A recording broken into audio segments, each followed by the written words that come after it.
Pues bienvenidos y bienvenidas a esta charla con la Basat. Hoy estamos en Fundación Fotocolectània en Barcelona y vamos a ver una exposición que está a punto de inaugurarse, justo se inaugura este 2 de febrero, este jueves. Deciros que es en exclusiva, es una exposición realizada por Marcelo Brodsky se llama Resistencia Poética, y hoy en exclusiva el mismo Marcelo Brodsky nos va a hacer un recorrido por la exposición que ha montado aquí y bueno, para nosotros la verdad es que es un placer poder estar aquí en Fundación Fotocolectània viendo pues esta exposición. Y ahora muy brevemente dejarme explicaros a todas aquellas personas que aún no nos conocéis, que no nos conocéis de la Basat, quiénes somos, y enseguida ya empezaremos con Marcelo. Sobre todo deciros que al final de la charla dejaremos unos 5 o 10 minutos para hacer preguntas directamente a Marcelo, así que nada, yo os invito a quedaros a ver toda la exposición que han montado en exclusiva y a hacer cualquier tipo de pregunta que tengáis directamente a Marcelo. Entonces, muy brevemente, vamos a ver. Para aquellas personas que aún no nos conozcáis, deciros quiénes somos. A ver, vamos a poner la presentación, ahora justo la tenemos por aquí, genial. Pues nada, la Basat somos una escuela online especializada en fotografía, creatividad y diseño. Vais a ir viendo algunos proyectos de los alumnos y alumnas que han hecho en la Basat. Y nada, deciros muy brevemente, como decía, la Basat, una escuela online especializada en fotografía, creatividad y diseño. Muy brevemente, para aquellas personas que aún no nos conozcáis en la Basat, ¿cómo nos describimos? Pues el primer concepto, la profesionalidad. ¿Por qué? Porque todos nuestros profesores y profesoras son profesionales en activo. El segundo concepto que define muy bien la Basat es la práctica. ¿Por qué? Porque en la Basat no hay exámenes, en la Basat vais a aprender a través de proyectos prácticos, proyectos que pueden formar parte de vuestro portfolio profesional una vez finalicéis el máster. Y el tercer concepto que define muy bien la Basat es la proximidad. Bueno, aquí veis una imagen de parte del equipo que forma parte de la Basat, toda la gente que hay detrás, aparte de, claro, los profesores, los alumnos que tenemos y demás. ¿Y qué es lo que hacemos? Pues bueno, trabajar por y para vosotros, para que estéis contentos con el máster. Así que nada, enseñaros parte del equipo, la parte humana que hay detrás de la Basat. Y nada, deciros finalmente pues que además la Basat es más que una escuela, estamos arrancando un nuevo proyecto, Vidas Creativas. Son una serie de entrevistas que encontraréis en nuestro canal de YouTube, así que os invitamos a verlas, ¿vale? Vidas Creativas de la Basat. Y deciros también pues, que la próxima convocatoria de másters es ahora en abril-mayo 2023. Deciros, por ejemplo, que el máster online en Nueva Fotografía Documental, que puede interesaros, es un máster que empieza a finales de mayo, principios de junio. Así que nada, invitaros a ver más información sobre la Basat. Os dejamos aquí nuestros datos de contacto, nuestro mail, nuestro teléfono, que nos encanta que nos llaméis, también nuestra web. Y ahora sí, os voy a presentar a Marcelo Brodsky, que lo tenemos por aquí, Resistencia Poética, que es su obra y su exposición que ha montado aquí en Fotocolectània. Y nada, para nosotros es un placer, esperamos que disfrutéis muchísimo. Vamos a dar un recorrido por toda la sala de Fotocolectània, vais a flipar, la verdad, el espacio es súper chulo, está aquí justo al lado del Parc de la Ciutadella en Barcelona, y os invitamos a venir porque es una pasada. Tienen más de 3.000 obras, un montón de autores españoles y portugueses, y la verdad es que es un espacio súper interesante para todos aquellos amantes de la fotografía. Así que nada, os invitamos a venir. Y ahora sí, vamos a buscar a Marcelo para empezar esta charla, para que nos haga esta visita guiada, ¿vale?, por la exposición. Marcelo Brodsky, lo tenemos por aquí, ¿qué tal? ¿Qué tal? Y nada, Marcelo pues nos va a hacer una visita guiada por su obra, por la exposición que ha montado aquí en Fotocolectània, así que nada, vamos a estar muy atentos a todo lo que nos explique sobre la exposición, sobre la obra que hay expuesta. Deciros que empieza este 2 de febrero y está hasta el 28 de mayo, si no lo digo mal, ¿verdad? Aquí en Barcelona, en Fundación Fotocolectània. Así que nada, deciros, vamos a empezar, vamos a escuchar a Marcelo y al final preguntas, ¿vale? Turno de preguntas y dudas y cualquier cosita que tengamos. Así que nada, Marcelo, vamos a empezar. Muchas gracias. Bueno, bienvenidos a mi exposición Resistencia Poética. Vamos a empezar por el principio. Esto tiene una secuencia un poco aleatoria, pero empezaremos por el principio, que es indudablemente aquí, que es lo que me vincula especialmente a Barcelona, ya que estas son las imágenes que hice en 1979, más o menos en pleno exilio durante la dictadura militar argentina, en esta ciudad, donde viví 8 años y después viví otros 7 más en Madrid. O sea que he vivido unos 15 años en España, pero ahora vivo en la Argentina.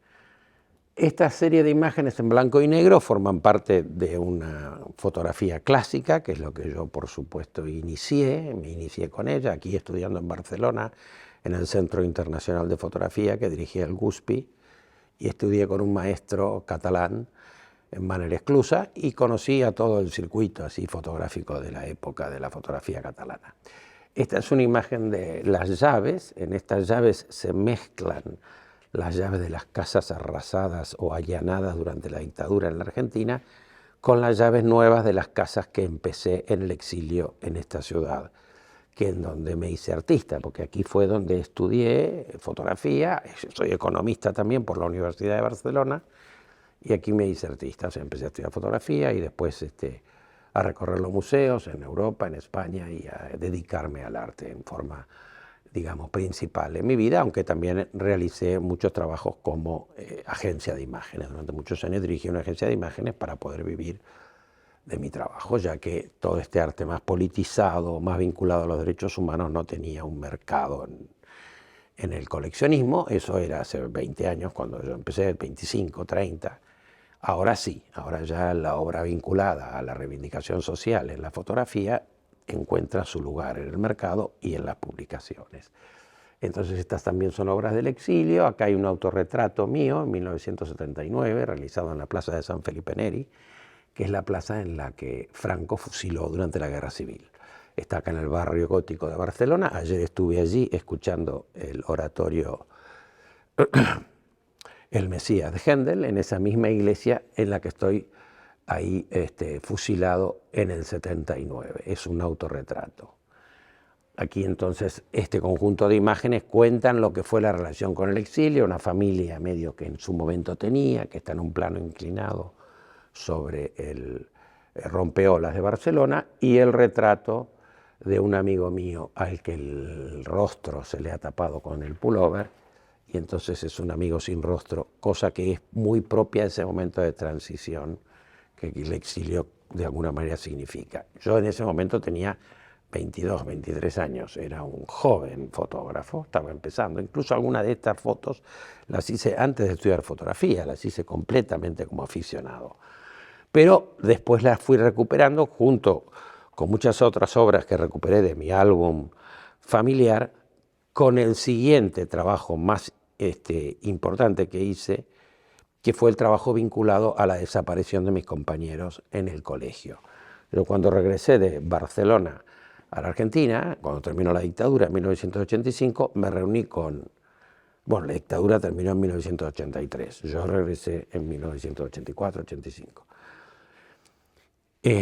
Y entonces me reuní con mis compañeros del colegio, y en esa reunión, que yo busqué un poco reincorporarme o revincularme con mis amistades de la juventud antes de la dictadura, me contaron su vida, cada uno que estábamos, qué haciendo, y me supe, digamos, se notó evidentemente la ausencia de dos de nuestros compañeros de la clase, Martín Berkovich y Claudio Temineski, que son dos de mis compañeros de clase que habían sido víctimas de la dictadura. Entonces es sobre ese trabajo que está esta foto inicial en la muestra, en la foto de Buena Memoria. Buena Memoria es mi trabajo más conocido, aquel que contiene esta obra emblemática, y que esta obra es la que está en los principales museos que me tienen en su colección, el Metropolitan de New York, la galería, el Museo del Banco de la República de Colombia, el Museo de Houston de Fine Arts, la Pinacoteca del Estado de San Pablo y muchos. Pero bueno, esta obra en particular está en esos museos importantes, y hay otras más. Pero esta es la que tuvo una mayor difusión sobre mi obra. Aquí estoy yo. Esta obra es de 1996, o sea que ya son casi 30 años que la hice, 27. Este es mi amigo Martín, que es una de las víctimas de la dictadura, era mi mejor amigo, lo mataron secuestrándolo en 1976 en la puerta de una galería donde trabajaba su padre en una joyería. Y este es otra de las víctimas, Claudio Timirsky, que murió enfrentando a los militares en la calle. O sea que en este grupo de una clase, aquí tenemos todos 13 años, yo justamente dice, yo soy fotógrafo y extraño a Martín, es la primera obra en la que intervengo con textos, la fotografía, para contar qué pasó con mi generación a través de una pequeña intervención con una breve frase. Eric se hartó, vive en Madrid, Ambrosini volvió al barrio, Eduardo no estuvo preso, pero se salvó y hoy es psicoanalista. Sí, una pequeña historia de cada uno, pero las historias que resaltan son las de las víctimas, son los de los agujeros que nos dejó la dictadura. Y entonces Martín fue el primero que se llevaron, no llegó a conocer a su hijo, Pablo, que hoy tiene 20 años, o sea, hoy tiene 40, era mi amigo el mejor.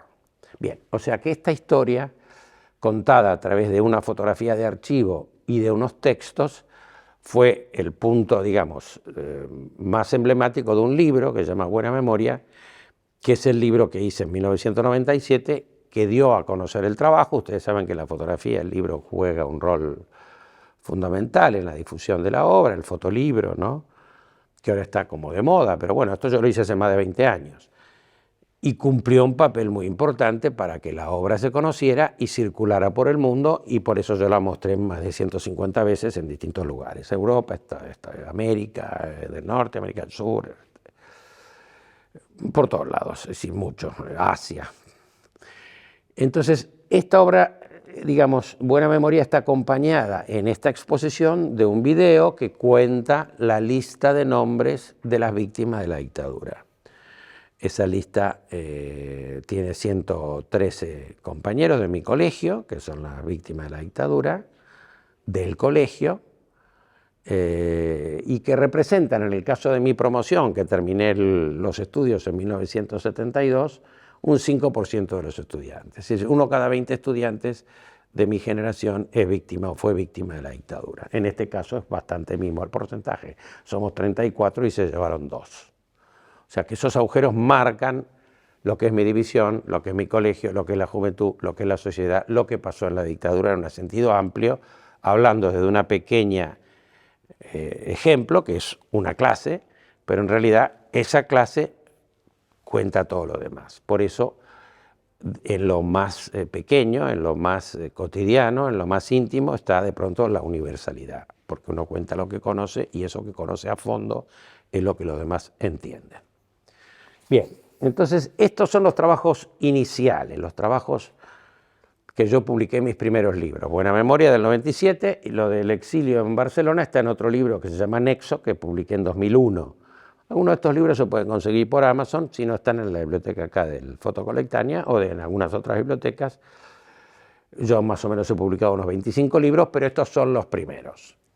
Bien, entonces vamos a seguir con otro trabajo. En más o menos el año 2014, hace 8 o 9 años, se produjo en México el secuestro de 43 estudiantes de la escuela secundaria, una escuela normal, en Ayotzinapa. Ayotzinapa es una pequeña localidad en Tixla, Guerrero, el estado de Guerrero en México. Estos estudiantes estaban yendo en un ómnibus a celebrar el aniversario de la matanza de Tlatelolco. La matanza de Tlatelolco sucedió en la Plaza de las Tres Culturas de la Ciudad de México el 2 de octubre de 1968. Y estos chicos iban en un ómnibus a celebrar, a recordar esa fecha. Ese fue un acto que nunca fue juzgado, esa masacre nunca fue, digamos, aclarada por la justicia. Y estos chicos son secuestrados. Entonces, yo me veo muy afectado por esta situación de secuestro y le pido a un académico de México que estaba en ese momento visitando mi estudio imágenes de las marchas de Tlatelolco. Y entonces él me facilita una serie de imágenes digamos, de las movilizaciones previas a la masacre de Tlatelolco. Esta es una de ellas, por eso empiezo con esta, la exposición. Ahí hablo de la relación entre Tlatelolco y Ayotzinapa, diciendo que si Tlatelolco hubiera sido juzgado, Ayotzinapa no hubiera sido posible. Entonces está acá la marcha de los jóvenes y yo tengo una estrategia de trabajo sobre la imagen en la que combino, basado en aquella experiencia de buena memoria, la imagen y el texto. Y con las dos produzco una única unidad. Entonces, por ejemplo, aquí este cartel que está en la imagen dice: estos son los alborotadores, ignorancia, hambre y miseria. Pues esta frase, que es apenas legible en la fotografía, yo la traigo aquí. Estos son, digamos, la escribo, la reescribo, pero la saco de la propia imagen y la pongo aquí, en la pared. O sea, como que el texto forma parte de un arco de comunicación que tiene distintas formas y es legible o visible de distintas maneras.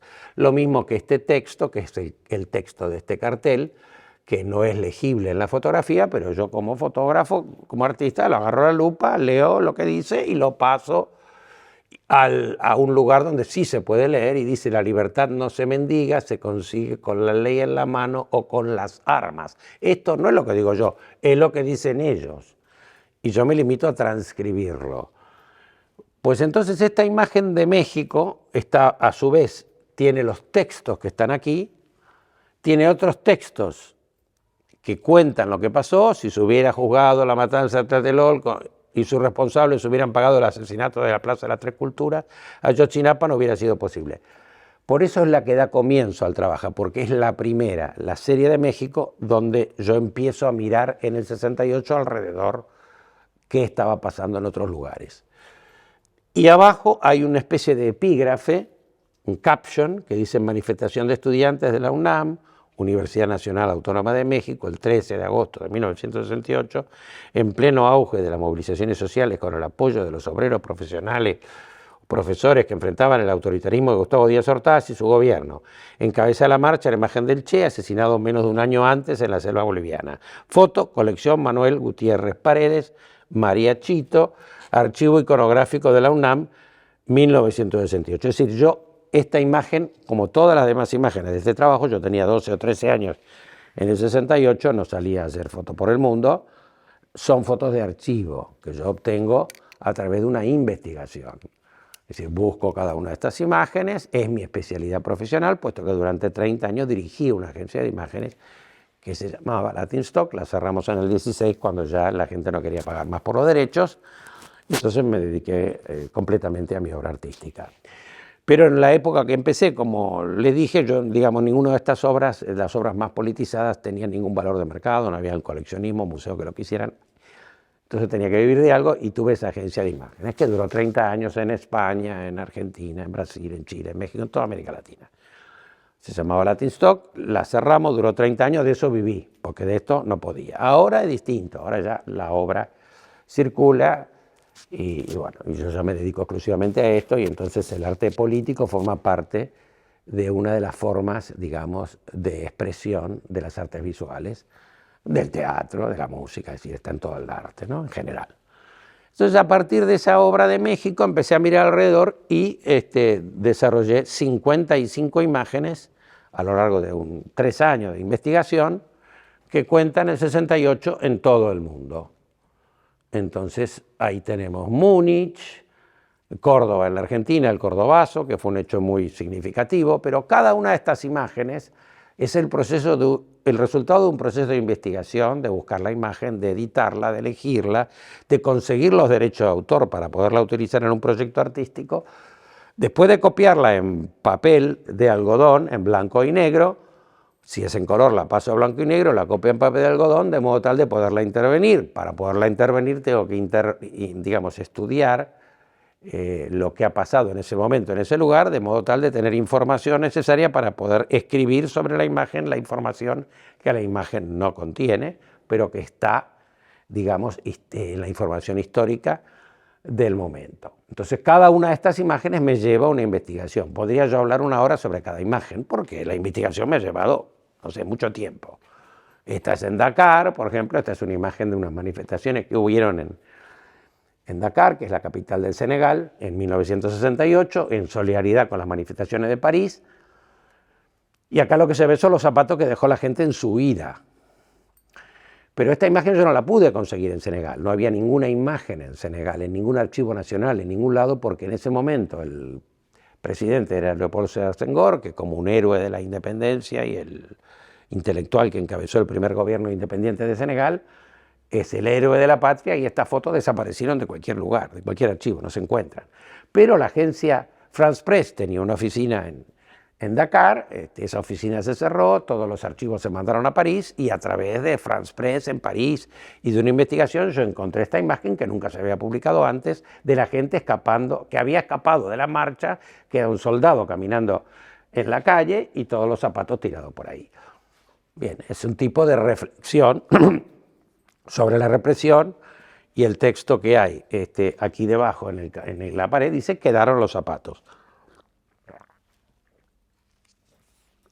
Y acá cuenta la historia. Como esta de México, cada una de las historias tiene su narrativa y su referencia, digamos, histórica. Esto es Zúrich, esto es Montevideo, Uruguay, esta es una muy fashion de Milán, la India, París. Esta es interesante, la de París en el 68, esto lo mostré en el Festival de Arles en el 2018. Y entonces el Festival de Arles, cuando fue, digamos, la edición de 2018, consiguió acceder a los archivos de la Prefectura de la Policía de París y que les liberaran las fotografías que habían tomado durante la marcha de mayo del 68. Y entonces, dentro de esas fotografías que el Festival de Arles consiguió, yo seleccioné algunas que me dio a mí, porque yo iba a exponer ahí, y en esta, por ejemplo, que es en la plaza de Denfert-Rochereau, hay un montón de fotógrafos, es decir, un montón de jóvenes que tienen la cámara en la mano. O sea, no hay iPhone todavía. En el 68 no se había inventado el Internet, ni el iPhone, ni ninguna de estas cosas. Por supuesto, tampoco la inteligencia artificial, ni se hacían fotos con computadora, todo así con la camarita. Y entonces están todos con la camarita, 1, 2, 3, 4, acá hay otro, acá hay otro. Es interesante, entonces escribo 6 jóvenes con cámara en la fotografía. Y eso, esta es una foto que le sacó un policía, porque estaba en el archivo de la policía, a los estudiantes. Y a su vez los estudiantes estaban sacando la foto. ¿Yo podría haber accedido a alguna foto de los estudiantes? No, las fotos que hay del Mayo francés son más bien de periodistas. Pero esta es muy interesante. Varias de las fotos que me mandó la policía, digamos que le mandó a Arles y la policía me dio a mí, digamos, muestran cosas que no se ven en la foto de un periodista, porque los policías están buscando otra cosa. En realidad hay varias fotos de servicios de seguridad en esta exposición. Aparte de esta, hay unas en Sydney, que son sacadas por los servicios de secretos australianos en unas manifestaciones. Bueno, esta es en la India, Portugal, Berlín, Tucumán en la Argentina, distintos lugares del mundo. Era un momento, era el zeitgeist, el espíritu de la época. Esta foto que está puesta central en el montaje es la única fotografía que obtuve de los países árabes, de la rebelión que hubo por mayor libertad en ese momento en 3 países, básicamente en Egipto, en Túnez y en el Líbano. Yo solamente conseguí esta imagen de Beirut en el Líbano, en la Universidad Americana de Beirut, donde había una revista, una publicación de los estudiantes, que tenía esta asamblea estudiantil el año que no terminó, de Unfinished Year, y entonces aproveché esta imagen del Líbano para poder referirme también a los casos de Túnez y del Cairo. Yo utilizo en general el idioma original del lugar en el que sucedieron los hechos, entonces esta imagen está escrita en inglés y en francés, porque árabe no sé, pero algún árabe uso. Acá dice libertad en árabe, que es lo que ellos pedían, freedom, y esa es la misma imagen, el mismo texto que escribí en la pared. Esta es la 5 de una edición de 7. Y acá hay textos en francés y en inglés porque se refieren un poco a lo que pasó allí. Por ejemplo, ya este texto sobre lo que pasó en Berlín y Rudi Dutschke, que es el dirigente estudiantil más importante del 68 en Alemania, que además fue víctima de un atentado, ya está todo el texto en alemán. Me ayudaron a escribirlo, yo no sé alemán, no puedo ni leerlo ahora, sé lo que dice. No a las leyes de excepción. Cada una de los textos en alemán me los han ayudado a traducir, pero como esto lo he expuesto en Alemania y el libro procura hablar con el lenguaje mismo donde sucedieron las fotografías, hay una multiplicidad de idiomas. Además, mi interés es que la imagen y la palabra trabajen juntas y tratar de comunicar la experiencia histórica, en este caso la del 68, la nueva generación como ustedes, para que lo entiendan, y la forma más clara de hacerlo utilizando imágenes. Porque donde no hay imágenes no hay interés hoy en día. Si no hay fotografía, la gente no se detiene ni a leer, ni a escuchar, ni a mirar, ni nada. Pasa a otra cosa. La imagen es el núcleo de la convocatoria al interés del que lee. En consecuencia, todo este trabajo, al mismo tiempo que una reflexión sobre la imagen y el texto, es el intento de construcción de un lenguaje para comunicar a las nuevas generaciones la experiencia histórica.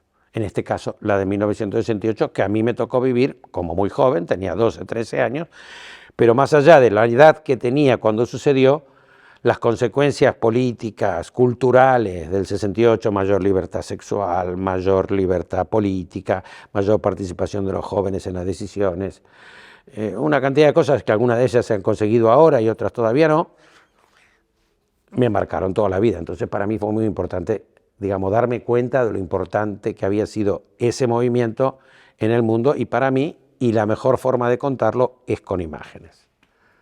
Bien, entonces aquí seguimos, Japón, Lituania. Esta fotografía es una de las más, digamos, que ha tenido más buena publicaciones y resultados del 68. Es una fotografía de unas actrices que caminan en Río de Janeiro luchando contra la censura de la dictadura. Esto es en Bangladesh, Londres. Aquí está la Trafalgar Square, es una manifestación de solidaridad con la lucha de Vietnam. Una de las grandes, digamos, reivindicaciones de los años 60 era contra la guerra de Vietnam, ¿no? Entonces acá dice, critican la complicidad laborista en la guerra, y se pide la salida de los norteamericanos de Vietnam, y se utiliza la bandera de Vietnam, ¿no? La gente va con la bandera de Vietnam del Norte, que es, digamos, el enemigo de Estados Unidos en ese momento. Aquí tenemos entonces otra foto de Alemania también sobre la guerra de Vietnam, en la que los manifestantes utilizan una fotografía histórica muy famosa de la guerra de Vietnam, de Eddie Adams, en la que se está asesinando a un guerrillero de Vietcong que quería la independencia de Vietnam. Entonces el jefe de policía de Vietnam del Sur asesina, y esta es una de las fotos más emblemáticas, junto con otra en la que una chica desnuda camina en una calle de tierra escapando de una explosión de napalm. Esas son las dos imágenes más características, y esta está tomada por los manifestantes y convertida en un cartel. Entonces en esta imagen tenemos al mismo tiempo la imagen de Vietnam y la imagen de los manifestantes en Bonn, en Alemania, Bonn, entonces capital de Alemania Occidental, digamos, enfrentando a la guerra de Vietnam. Bien, entonces con esto tenemos más o menos lo del 68. ¿No? Esto es en China, y hay una reflexión sobre el libro rojo, que es lo que la gente está manejando aquí. El libro rojo de Mao Zedong sale de la foto y se va a la pared. Y aquí en este caso es el otro lugar donde decía que las fotografías son de la policía, por eso tienen unos números. Cada uno de los chicos tiene un número para que después sean identificados.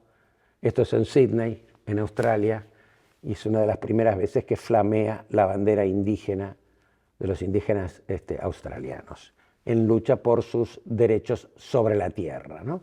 Land Rights for Aborigines Now, derechos a la tierra para los aborígenes, ahora que es lo que se pedía en 1972 en Sydney. Bien, esto es Bogotá, esto es Belgrado, esto es nuevamente Dakar. Con esto es una selección de las 55, aquí hay una selección de unas 30 más o menos. Hablo del trabajo del 68. Ahora voy a venir a otros dos trabajos históricos. Un trabajo específicamente español que está en gestación, no está terminado, hay solamente 4 imágenes, pero mi intención es profundizarlo y llevarlo a 30 imágenes,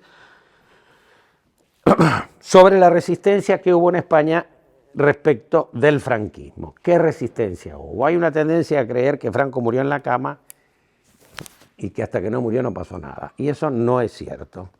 Acá tenemos 4 imágenes de la resistencia en la Universidad Complutense. Esta es una imagen del archivo de la universidad en que se ve a los grises enfrentando una manifestación estudiantil. Esta es otra imagen de la universidad, un recital de Raimón, un cantante valenciano que cantaba una canción muy emblemática de la época que decía Albén, Albén. Y bien, acá están los nombres o los rostros de algunas de las víctimas de Franco, los nombres, las consignas, una foto del Che Guevara que ya estaba acá metida entre los estudiantes de Madrid,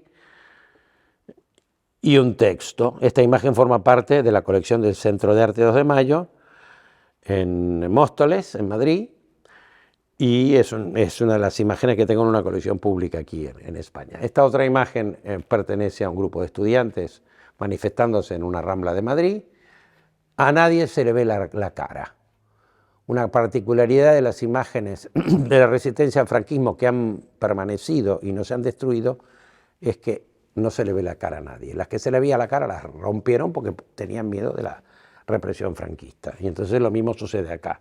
Estas imágenes de exiliados españoles en Holanda, en Utrecht, tienen todos los ojos tapados, no ya por mí, sino en la foto original, que en este caso la obtuve en una fundación de comisiones obreras, en una fundación que guarda documentación de la resistencia a la dictadura franquista.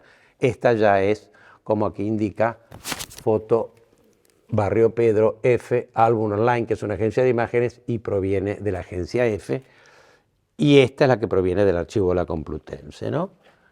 Acá dice fotografía Archivo General de la Universidad Complutense de Madrid. O sea, cada fotografía tiene su crédito porque yo no obtengo fotografía de internet. No estoy de acuerdo en bajar fotografía de internet y trabajar con ella porque eso es violación de los derechos de autor, y aparte yo necesito imágenes en alta resolución para poder hacer este trabajo. Necesito una copia en TIFF, una copia de alta calidad, porque se ven los detalles a fondo de cada imagen.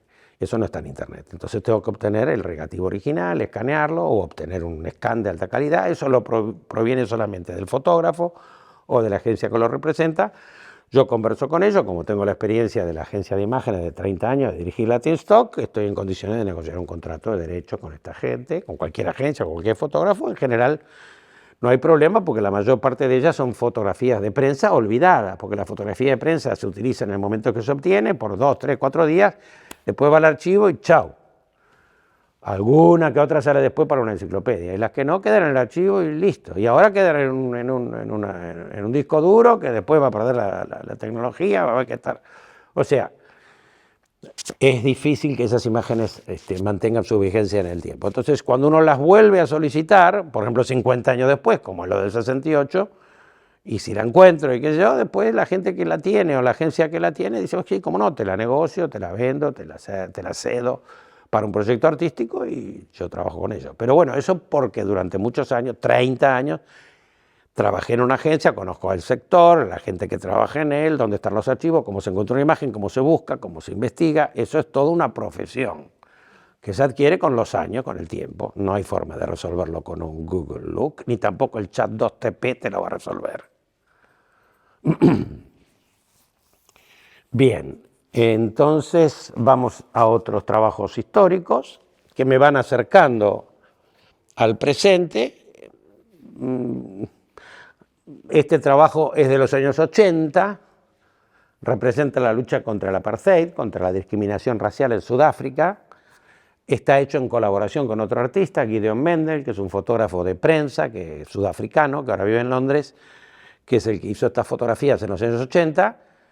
Nos conocimos en una muestra en en Bruselas, en el Beaux-Arts, que es un museo, una muestra que hubo en el 2018, que se llamaba Resist. Nos conocimos ahí y dije, bueno, vamos a hacer un trabajo juntos. Y el trabajo juntos es este, ese está firmado por los dos. Tiene una firma conjunta. Son 4 trípticos, 12 imágenes, acá tenemos 8, que cuentan, digamos, cómo fue la lucha de los sudafricanos contra la discriminación racial en los años 80, en las distintas poblaciones, no en las grandes ciudades, porque la mayor parte de la lucha se hacía en los asentamientos donde vivían, digamos, la mayor parte de los africanos, no en la parte más rica donde estaban los blancos, sino en los lugares donde vivía la gente, digamos, del pueblo, la gente, digamos, negra de Sudáfrica de toda la vida, pero que bueno, eso no necesariamente sucedía en Johannesburg o en Cape Town. En Johannesburg, en una zona próxima, hay una famosa urbanización que se llama Soweto, que es donde fue parte de la resistencia. Algunas de estas imágenes son de Soweto. Entonces, pero cada una de ellas está identificada. Eastern Cape, South Africa, Munglisi, Queenstown. Bueno, cada una de estas cosas sucede en un lugar. Esta, por ejemplo, corresponde a una serie en la que los manifestantes se oponen al apartheid con unas armas de madera, que es una forma de manifestar su apoyo a la lucha armada del African National Congress, que es la organización de Mandela, que dirigía Mandela, la organización que luchó contra el apartheid y contra, digamos, el dominio blanco en Sudáfrica. Entonces hay un par de ellas, o 3, ¿ves? Son 3, esta con las armas de madera, esta con las armas de madera y esta. O sea, que es una forma simbólica en que la gente de Sudáfrica apoyaba la lucha armada del Congreso Nacional Africano. Bueno, cada una de estas imágenes cuentan distintos aspectos de esa resistencia. Acá es un funeral, la gente estaba prohibido encontrarse en forma pública, solo autorizaban la reunión de gente en un funeral, entonces los funerales se convierten en un nuevo espacio de lucha. Y hay la costumbre en Sudáfrica que en el funeral se come una gacela, se come un venado. Entonces acá el chico está con el plato. O sea, detalles que cuentan la historia y entonces esta se llama el plato. Esta foto, la piedra, el plato y el arma. The gun, the stone and the plate. Ese es el nombre de esta pieza. Y hay un texto que explica en detalle esta cuestión de los funerales que te estuve contando ahora. Eso está explicado en la fotografía en inglés, contando qué es lo que está pasando ahí. O sea, por supuesto que la imagen lo cuenta, pero al agregar la información verbal, la lectura es más amplia, es más compleja, y lo invita a uno, si quiere, a entrar en Google o en cualquier buscador, a buscar más información si le interesa. O sea, como que esto también es una apertura a una investigación más profunda del público, del que mira la obra. Si le interesa el tema, tiene ya elementos para empezar a profundizar en él, busca el fotógrafo, busca el lugar, busca la fecha y puede conocer más luchando por la libertad de África, digamos, que es esta parte de la pared del show que continúa aquí con estas 3 imágenes que son las imágenes de la lucha por la independencia de África. Entonces la principal quizás es esta foto de Nelson Mandela, que en realidad la foto original de Gideon Mendel lo muestra a Mandela picando una piedra en la prisión en la que había trabajado. Aquí ya él es presidente de Sudáfrica, fue a hacer un gesto, un acto en esa piedra, pero yo intervengo la piedra y la convierto en el mapa de África y la obra se transforma en el nombre esculpiendo África, que es de alguna manera una de las cosas que Mandela hizo, ¿no? Cambiar el continente. Me interesa mucho África, yo estoy en Sudamérica, África está enfrente, ahora voy a tener una participación en la Feria de Arte de Arco con un diálogo entre Sudamérica y África. La independencia del Congo con una guerrilla maoísta que esgrime el rostro de Mao, el libro rojo, el mismo que se ve en el trabajo del 68, pero en manos africanas, allá están manos chinas. Son guerrillas en el Congo después del asesinato de Lumumba.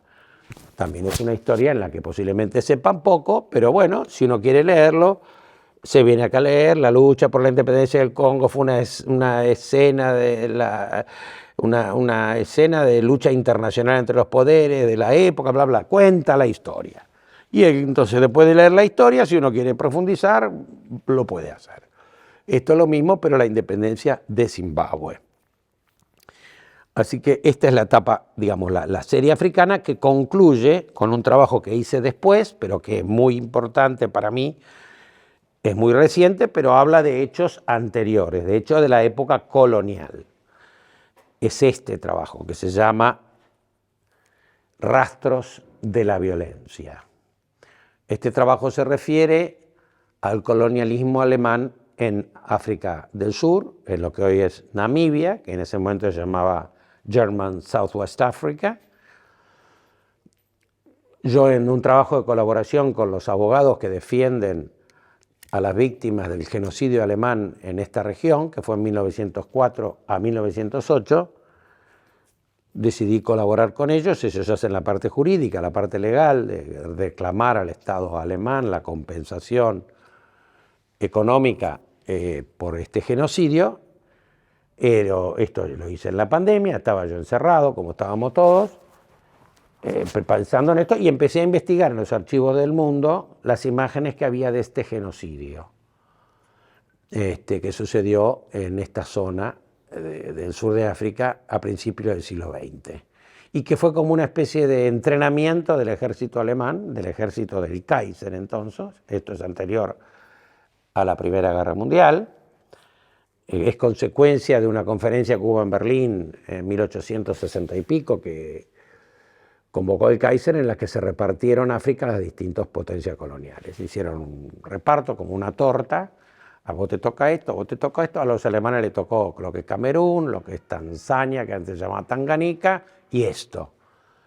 Y entonces los alemanes se quedaron con un pedazo de África, como los franceses, los españoles, los italianos, los ingleses, por supuesto, se repartieron. Y entonces los alemanes entraron en este lugar y empezaron a matar a las tribus originarias que ocupaban las zonas fértiles, porque en general es una zona desértica, y entonces en las pocas partes fértiles querían poner sus colonos, y exterminaron dos etnias, una se llaman hereros y otra se llaman namas. Mataron a la mitad de los hereros y a 80% de los hereros y 50% de los namas. Lo liquidaron ahí militarmente en una guerra. Y entonces estas imágenes cuentan lo que fue. Es un poco duro el tema, o muy duro. Hay un problema de representación, porque la representación de un genocidio es un tema muy complejo en las artes visuales. Y la utilización de fotografías relacionadas a la época colonial también es un tema difícil, porque en general se considera, o Mark Seeley, que es un teórico británico que ha escrito sobre este tema en un libro reciente que se llama Decolonizing the Camera, dice que cada vez que se utiliza una foto de la época colonial, se está replicando o recreando la misma violencia que se perpetró en el momento de la colonia. Entonces hay que tener cuidado con el uso de esas imágenes. Por ese motivo yo utilicé en las intervenciones una voz que es la voz del colonizador. Entonces acá dice: estudiamos sus calaveras. Acá se lo ve a estos alemanes metiendo las calaveras en una caja para mandarlas a Berlín, a un lugar de estudio, digamos, de una universidad o de una cosa antropológica. Vaya a saber con qué hacían con esta calavera. Pero bueno, se los ve que a toda esta gente que mataron le estudian la calavera, como una cosa, digamos, del siglo XIX, que todavía se mantenía. Acá el texto dice: los forzamos a trabajar para nosotros, y se ve a los muchachos encadenados. Y hay otras fotos más fuertes, ¿no? Más fuertes, como esta, en la que se lo ve directamente colgado de un árbol. Digamos, la indicación de Mark y de otros teóricos es que no se vean los rostros de las víctimas, porque eso es una violación de su intimidad, entonces están tapadas, pero se ve muy claramente en qué situación están. Y esta otra foto que me impresionó muchísimo a mí, porque soy judío, y es una foto en una prisión de Namibia en la que están los africanos desnudos tomando una ducha en una cárcel. O sea que es un antecedente directo de los asesinatos del Holocausto. O sea, los presos en una cárcel, en una ducha, lo que falta acá solamente es el gas, pero todo lo demás está 40 años antes. Toda esta historia entonces es contada en este conjunto de 30 imágenes, de las que hay una selección muy amplia aquí. Se lo ve acá muertos de hambre, como los empujaron al desierto, las cadenas con las que los encadenaban, y es una mirada sobre el colonialismo y sobre digamos, la brutalidad del colonialismo y lo que eso implicó. Y hay un libro en el que hay muchos ensayos, el libro se llama Traces of Violence, está en inglés y en alemán. Este libro lo presenta en Berlín, que es el lugar donde era la capital, digamos, del imperio en ese momento, que hizo este genocidio. Acá están los soldados en Berlín marchando hacia el África para hacer estas tropelías. Y bien, este trabajo es uno de los más recientes que hice, porque lo terminé y lo hice durante la pandemia. Entonces, antes de terminar el recorrido, les voy a mostrar mis materiales. Justo los tengo aquí, porque hoy es el último día de montaje. Acá están los materiales con los que yo trabajo, los crayones, los pinceles, todo lo que hago sobre la fotografía en color. Este es un libro que acabo de hacer, que es mi primer libro de poemas, que hice aquí en Barcelona, y que están ahí en este lugar de trabajo. Y por último, les voy a mostrar dos cosas. Este es lo último, prácticamente no lo último, porque yo acabo de hacer un trabajo hace 3 meses. Este es del 21. Y es un trabajo realizado sobre el paro nacional en Colombia. En este momento estaba de presidente Duque, él quiso hacer una modificación tributaria, hubo una gran resistencia popular de los jóvenes de las ciudades, y yo en este caso trabajé junto con los fotógrafos, es decir, estaba en contacto con los fotógrafos durante los hechos. Yo no puedo estar al mismo tiempo en el estudio pintando fotos y en la calle haciendo la foto. Pero esto es, por primera vez, hice en este trabajo un trabajo en tiempo real, es decir, no estaba trabajando ya sobre imágenes históricas, sino sobre un hecho que estaba sucediendo en el momento. Ya lo había hecho en noviembre del 20 en el Perú, junto con Fernando Bryce, un artista peruano con el que estuvimos colaborando en una residencia hace poco en Miami.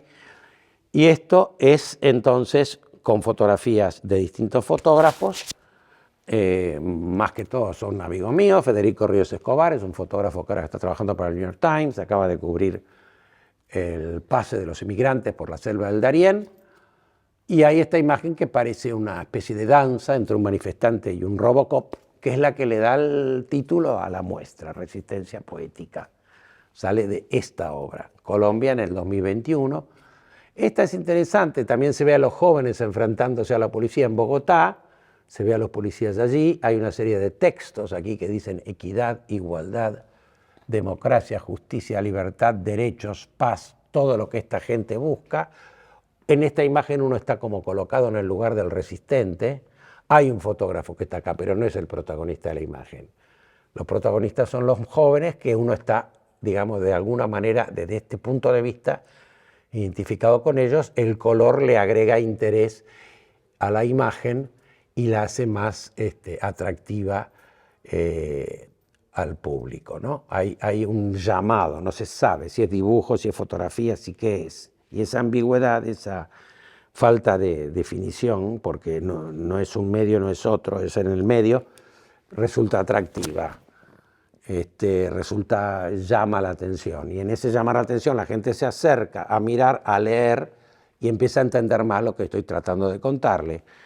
Esta es una de las pocas obras que está en toda esta exposición que aún no he publicado.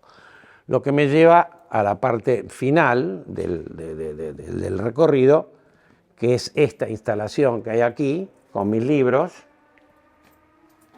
con los distintos libros que yo fui haciendo. Tengo 25 libros hechos a lo largo de mi carrera. Este es un libro más personal, Tiempo de Árbol, La consulta del doctor Allende, este libro de poemas de Barcelona, este me lo hizo en la Universidad de Salamanca, esta es una edición italiana de buena memoria, una edición brasilera, una edición original, este es Nexo, que es otro libro donde están toda la cuestión del exilio, distintos trabajos, una fotonovela, un libro Memoria en Construcción, este es un libro sobre el Teatro Colón, que es otro trabajo que hice que no es político, que es un libro más histórico, pero que ese no lo tengo en esta muestra. Y acá está lo del 68, publicado por la editorial RM aquí de Barcelona y México. Esta es la edición de una revista del Museo del Élysée de Lausanne, en la que están mis fotos en la portada. Acá están mis correspondencias visuales. Esta es una parte importante de la exposición, pero no está en la pared, sino que está en un audiovisual, donde se van pasando mis diálogos con imágenes con otros autores. Acá hay una imagen del libro que tengo con mi conversación con Pablo Ortiz Monasterio, que es un fotógrafo mexicano, con Martín Parr, y este es con Manel Esclusa, que es mi maestro de fotografía acá de Cataluña, que vive en Vic y es profesor y acaba de hacer una gran muestra retrospectiva en Vic. Este es el libro grande que tiene 5 correspondencias, con Manel, con Casio Vasconcelos, que es un fotógrafo brasilero, con Martín Parr, con Horst Heisel y con Pablo Ortiz Monasterio. Son distintos libros que van mostrando mi itinerancia, en este caso con fotos mías, no de archivo, para conversar con otros autores a través de la imagen. ¿Hasta qué punto podemos hablar con el otro solo con imágenes? Una investigación sobre el lenguaje visual. Acá está el libro de Gideon Mendel, en el que habla de nuestra colaboración, el libro sobre África, la utilización de mis imágenes del 68 en el reporte anual de un grupo de abogados de derechos humanos, el libro de Traces of Violence sobre el genocidio alemán, y este es un libro que me hicieron en Tailandia sobre un trabajo que hice el año pasado en solidaridad con la resistencia contra el golpe en Myanmar, que me fui a mostrarlo a Bangkok y que tuve todo un trabajo con derechos humanos allí. Por último, me gustaría mostrarles mis correspondencias que están en la sala en este televisor. Van pasando varias correspondencias. Esta es una correspondencia con un fotógrafo polaco que se llama Michał Iwanowski. Si tú lo vas filmando, vas a ver cómo una imagen conversa con la otra. Vamos a empezar por acá. En aquel reloj había una lechuza que aparece aquí. Me contesta Michał con esta ave que se inserta en la pared. O es un pescado. Aquí estoy yo con mi hermano desaparecido en un árbol. Mi hermano fue una de las víctimas de la dictadura militar. Aquí está otro árbol con mi familia abrazada. Y las imágenes de Michał, que vuelve a Polonia caminando. Esta es una conversación con imágenes. Cada imagen tiene su historia y cada uno la interpreta como quiere. Entonces, es un intento de hablar con el otro sin palabras. ¿Hasta qué punto se puede uno comunicar con el otro solamente mandándose imágenes? Y eso es un ejercicio muy interesante. Esta imagen va a estar en Arco ahora. O sea, además, las imágenes son obras en sí que después pueden circular de otra manera. Ese ejercicio de correspondencias lo hice durante varios años y lo continúo haciendo. Ya tengo como 25 correspondencias distintas, algunas publicadas, otras no. Entonces esto está en la biblioteca es el lugar central de formación del fotógrafo, es el lugar donde vemos lo que hacen los demás, eso es muy superior y muy distinto a la internet o a cualquier otra forma de ver imágenes. Y en esta biblioteca está la correspondencia visual. Y por último hay un video donde yo explico en esta exposición, que lo hice con una agencia, con una galería de Glasgow, en la que cuento un poco cada imagen del 68, una historia sobre esa imagen, el fuego de las ideas. Y entonces voy hablando de cada imagen, voy contando lo mismo que hice ahora, en un audiovisual que está en la sala. Y que el que tiene tiempo y ganas de mirarlo se sienta y lo mira. Es todo la explicación de cada imagen. Para que se entienda, en también una mezcla de video, fotografía y texto, que es lo que se pretende con este trabajo. Con esto ya podemos ir a las preguntas, ¿no? Ya lo tendríamos, ahora sí. Bueno, pues muchas gracias a todos. Ahora sí, vamos a empezar con la ronda de preguntas. Vamos para allá, Marcelo. Muy bien. Gracias. Y mira, si quieres, te puedes sentar en aquel taburete y yo me sentaré aquí a tu lado. Tienes un poco de agua, ¿vale? Que también. Entonces, bueno, Marcelo, pues nada, darte las gracias a todos y a todas por estar aquí y bueno, por darnos en exclusiva esta visita por esta exposición que os invitamos a ver todos aquí en Fundación Fotocolectania. Y ahora sí, llega el momento de turno de preguntas, ¿vale? Dudas, preguntas que podáis tener, ¿vale? Os podéis conectar la cámara, el micro. Estamos por aquí con Marcelo, así que nada, esperamos vuestras preguntas. También podéis hacerlo a través del chat, ¿vale? Que tenéis a vuestra derecha. Así que nada, esperamos mientras, pero antes de que haya alguien que se arranque, ¿no? Que quitéis la vergüenza, vamos a empezar con alguna pregunta. ¿Hay vergüenza por internet también? Yo creo que sí, no, siempre. En las clases online, a pesar, nosotros intentamos que no, que la gente se conecte a la cámara y el micro siempre. En una universidad no se anima a levantar la mano, pero acá no se le ve nada. Sí, pero la gente igualmente tiene un pelín de vergüenza, así que nada, os invitamos a quitaros la vergüenza. Bueno, y si no me haces la pregunta tú y yo te voy a hacer preguntas, sí. Yo vengo con preguntas preparadas. ¿Será que no tienes nada que preguntar? O sea, que me habré explicado suficientemente claro. Eso sí, eso también. Así que nada, os esperamos, preguntas, conectaros cámara, micro, a través del chat, y si no, Marcelo, primera pregunta. Me he fijado, ¿no?, en toda la obra, realmente hay mucha obra blanco y negro por el momento de la época, pero te quería preguntar si en esta intervención que tú haces en la obra, si hay alguna técnica, alguna... Hay mucha técnica. Esto es un desarrollo de muchos años de trabajo con distintos materiales sobre el papel de algodón, con materiales que he elegido, que he probado, y hay una técnica, pero es una técnica que no tiene software, afortunadamente. El único software está acá o acá, es a la mano, así, una técnica pictórica. Entonces, utiliza materiales que antes no se podía pintar el papel fotográfico de esta manera, cuando en la época analógica, porque el papel fotográfico, con el que yo trabajé toda la primera parte de mi carrera, por supuesto, es un papel que rechaza muchas tintas y solamente toma ciertas anilinas con las que coloreaban los fotógrafos de antes.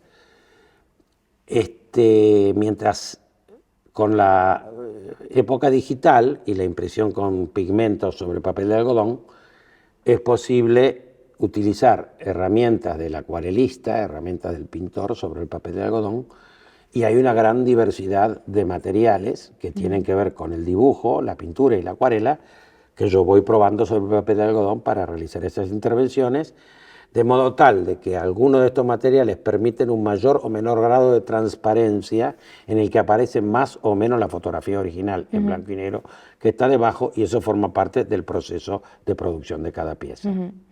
Y por eso te riges también mucho por esta técnica más acuarelista, ¿no? He visto, para mantener un poco la originalidad de la imagen. Sí, mantengo, la imagen está, por supuesto, en el centro, pero acá hay todo un proceso de edición, de investigación, de pintura y de poner todo junto, de discurso, de creación de un discurso, un contexto, que es la obra. La obra es eso, digamos, no es solamente haber sacado la foto en su momento, sino trabajar con esa imagen para crear un sentido, para crear un mensaje, una idea, una narración, que es lo que yo hago a través de esto. Es decir, la obra mía es la obra pintada, aparece el nombre del autor, en este caso, por ejemplo, esta imagen, que se corresponde con otras de las que vimos antes, también tiene los números de los manifestantes. Esto es una imagen que pertenece al KGB, al Servicio de Inteligencia entonces de la Unión Soviética, del cual fue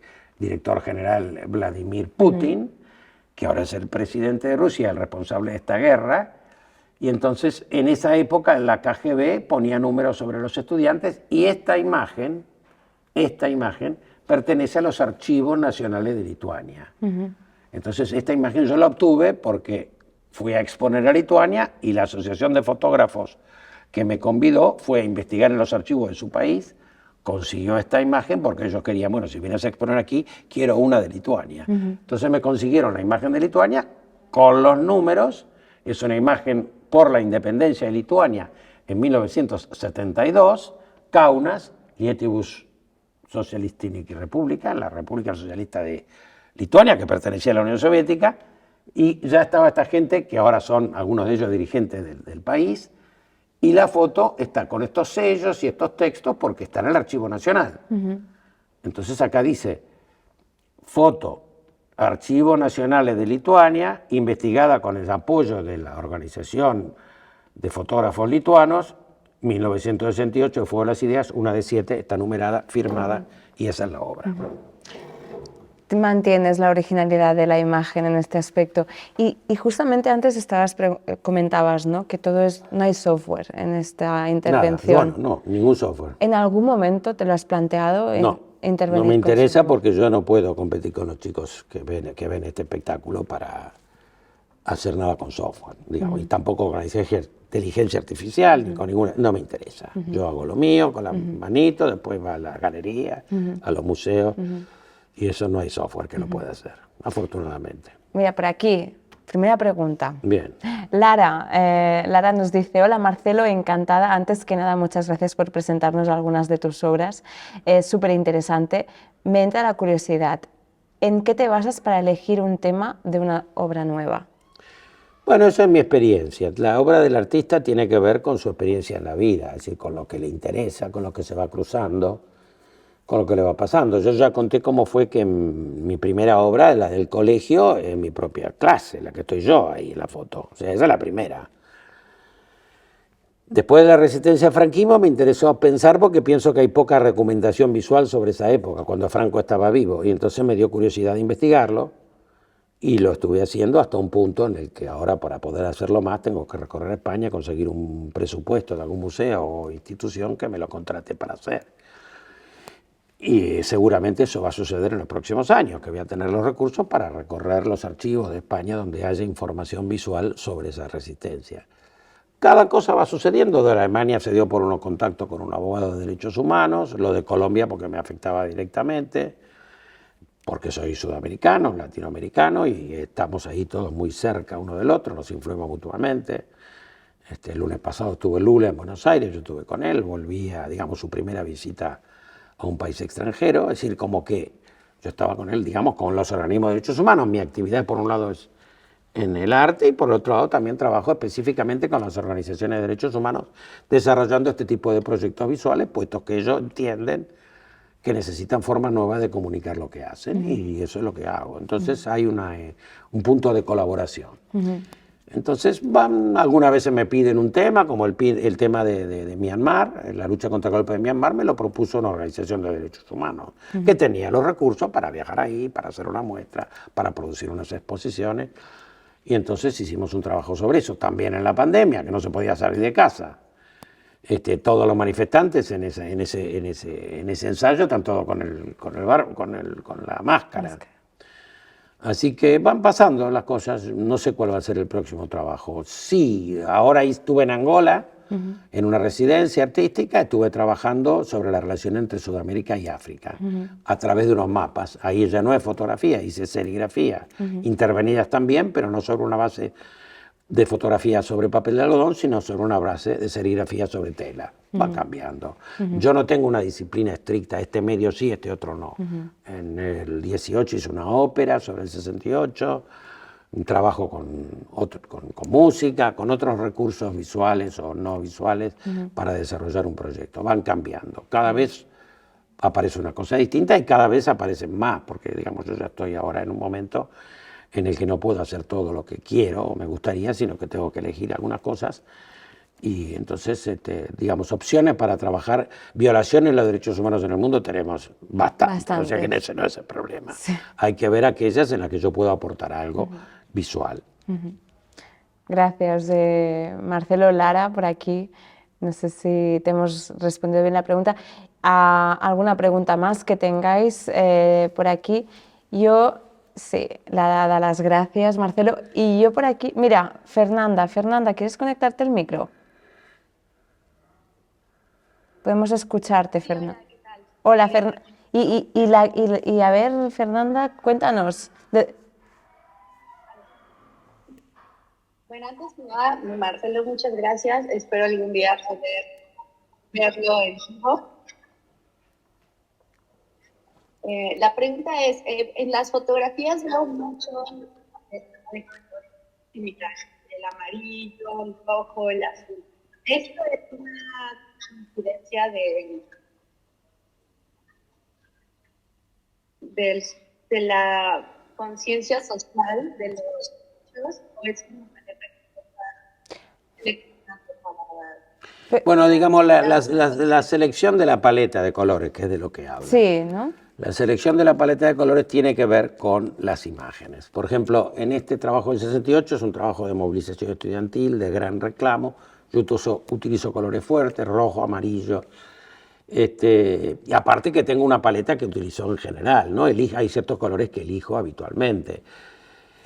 Ya en el trabajo sobre el genocidio es una paleta completamente distinta, mucho más opaca, verdes musgo, marrones, amarillos matados, unos colores menos estridentes porque el tema es mucho más duro, las fotos son más pequeñas, miden 20 por 30 en lugar de 60 por 90. Es un trabajo distinto, tanto la elección del tamaño como la elección del color se corresponde con el trabajo. Entonces, las paletas van cambiando en función del proyecto. Fernanda, por aquí. No sé si te hemos respondido bien la pregunta, si tienes alguna duda más. Sí, gracias. Dar las gracias, Fernanda. Yo no sé si por aquí tenéis más preguntas, sino a mí me gustaría hacer una pregunta, una reflexión. Yo creo que al final es una de las cosas que nos has también enseñado un poco en esta exposición y es el poder de la imagen, ¿no? O sea, cómo consideras, ¿no?, que la imagen tiene este poder, ¿no?, de transmitir, de recrear. Sí, porque sin imágenes no hay interés. Las nuevas generaciones no prestan atención a ningún discurso en general que no tenga imágenes. Sí, una pequeña minoría que estudia en la universidad, qué sé yo, cualquier cosa que se le ocurra, una vez metida en el tema, pero en general, digamos, no hay imagen, no se mira. No hay imagen, no se lee. Cada vez, lamentablemente, se lee menos y hay como menos tiempo. Entonces, cuando la imagen capta la atención, es posible que el interés aparezca. Y además el lenguaje de comunicación entre los jóvenes es cada vez más visual. Nosotros, que somos los profesionales de ese lenguaje, yo toda la vida he trabajado en la comunicación con imágenes, tenemos mucho para aportar a esta nueva generación para la creación y desarrollo de ese lenguaje visual, para incorporar la educación visual a la educación en todos los niveles, primario, secundario, universitario, puesto que todo el mundo utiliza imágenes para presentar cualquier trabajo, desarrollar cualquier proyecto. Y entonces es mucho lo que se puede hacer, tanto en el arte como en la educación, con respecto a la utilización de las imágenes. Y por supuesto que tienen un enorme potencial, eso ya lo sabemos, es decir, por lo menos lo tenemos claro los que trabajamos en él. Sí, sí, todos nos dedicamos a ello y justamente también la escuela donde estamos nos dedicamos justamente a este arte visual, ¿no?, a esta parte visual que es tan importante. Por aquí, no sé si tenéis más preguntas, si no, a mí me gustaría, pues bueno, daros las gracias a todos y a todas, a Marcelo por estar aquí, por habernos enseñado esta exposición que es hasta el 28 de mayo en Barcelona, en la Fundació Fotocolectània, y que bueno, para nosotros ha sido un placer verla en directo, online, con Marcelo, que Marcelo nos la haya presentado, es todo un lujo. Y nada, deciros que además esto quedará grabado en nuestro canal de YouTube, lo subiremos mañana y lo podéis disfrutar pues todo lo que deseéis, esta explicación de Marcelo y de su obra. Así que nada, muchas gracias, Marcelo. Gracias a Fundación Fotocolectània también y gracias a todos y a todas por estar aquí. Así que nada, os invitamos a venir a partir del 2 de febrero hasta el 28 de mayo aquí en Barcelona. Muchas gracias y nos vemos. Gracias.